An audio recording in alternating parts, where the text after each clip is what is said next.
கோவை மகளிர் கோர்ட் நீதிபதி நந்தினி தேவி தீர்ப்பளித்தார்.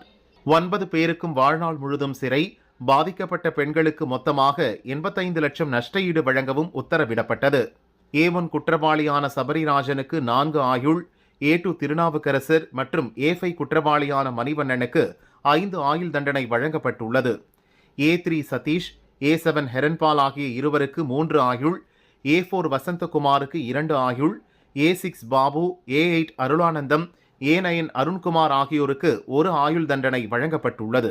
சாகும் வரை ஆயுள் தண்டனை விதிக்கப்பட்டிருக்கு நீதிமன்றத்தால்.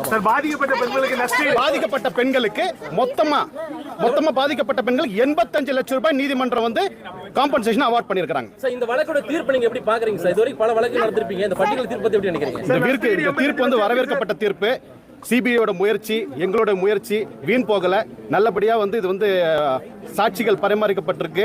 அது நீதிமன்றம் நல்ல முறையில் வந்து